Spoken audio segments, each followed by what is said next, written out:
Hello everyone, I am David Muir and you are watching AB News. In today's morning top headlines, the USDA has resumed some agricultural assistance programs, but uncertainty remains over larger bailout measures. After 3 weeks, the deadlock continues between Republican and Democratic lawmakers over government funding. The Senate reconvened on Monday, but failed for the 11th time to advance a bill that would reopen the government until November 21st. The House is not in session this week. Agriculture Secretary Brooke Rollins said on Tuesday on X that amid the ongoing government shutdown, the department will resume some farmer assistance programs this week. Sources said this morning that the White House expects to demolish the entire East Wing to build a new ballroom at an estimated cost of $300 million, according to President Donald Trump. When asked during an event in the Oval Office why the ongoing construction work differs from his initial announcement, Trump replied, "After extensive studies with some of the world's best architects, we concluded that tearing it down and reusing only a small portion made more sense. You know, the East Wing wasn't very special. It didn't have much of the original left. To do it right, we had to remove the existing structure." President Donald Trump urged American cattle ranchers to lower their prices amid the ongoing tariff battles.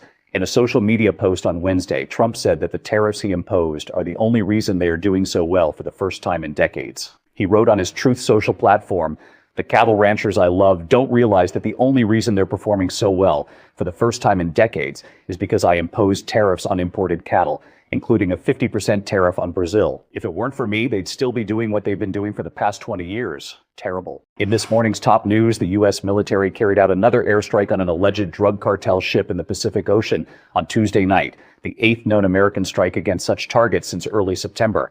Defense Secretary Pete Hegseth confirmed that 2 people were killed in the strike, which occurred in the Eastern Pacific region. He wrote on X, "There will be no safe haven in our hemisphere for narco-terrorists intent on bringing poison to our shores. No apologies, only justice." Also in morning, Tropical Storm Melissa is moving toward the Caribbean and is expected to strengthen into a hurricane by the weekend as it slowly moves through the Caribbean Sea. By early next week, it could become a major storm. From Friday through Sunday, Melissa may bring heavy rainfall, flooding, and possible landslides across Caribbean nations. The Dominican Republic, Cuba, and Puerto Rico are expected to receive between 2 and 6 inches of rainfall. Eventually, Melissa is expected to pass through Cuba and the Bahamas before entering the Atlantic Ocean.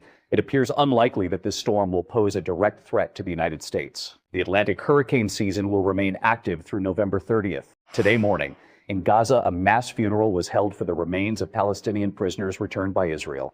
The Palestinian Civil Defense reported that on Wednesday in Deir al-Balah in central Gaza, 54 unidentified Palestinians were buried after being returned from Israel. Due to the severe circumstances of their deaths, many of the returned bodies could not be identified by their families. According to Gaza's government media office, this brings the total number of Palestinian bodies returned from Israel to 165. President Trump's proposed plan reportedly includes that once all hostages are released, Israel will release 1,700 Gazans, in addition to 250 prisoners serving life sentences. Also, we have breaking. Senator Jeff Merkley of Oregon delivered the 3rd longest Senate speech in modern history, speaking for a total of 22 hours and 36 minutes in protest against President Trump. "I came to the Senate floor tonight to sound the alarm," Merkley said. "We are living through the most dangerous moment for our republic since the Civil War. President Trump is shredding our Constitution." When asked about the gallery staff and Capitol Police being forced to work overnight without pay during the shutdown, Merkley said it was disgraceful that no negotiations were underway to end the closure. He added, "Whether I gave this speech tonight or not, it wouldn't make their paychecks come any faster." Also morning, General Motors, the century-old automaker struggling with its costly modernization efforts, announced that it plans to offer Americans hands-free driving and the ability to watch movies while on the move by the year 2028. The company unveiled its new eyes-off driving technology as part of a broader initiative introduced Wednesday in New York. GM said the project includes a conversational AI feature that will be introduced in vehicles next year. Tech legal battle. In another major headline, Reddit has filed a lawsuit in a federal court in New York against the AI startup Perplexity, accusing the company of illegally scraping its data to train its AI-powered search engine.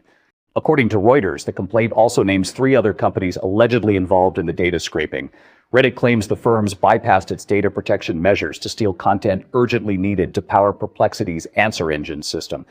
In a major policy shift, the United States has imposed new sanctions on Rosneft, Lukoil, and dozens of their subsidiaries due to Russia's lack of serious commitment to the peace process aimed at ending the war in Ukraine. U.S. Treasury Secretary Scott Bessent said in a statement, "It is time for the killings to stop and for an immediate ceasefire to begin." This has been your morning news update with David Muir on AB News. Stay tuned for more updates throughout the day.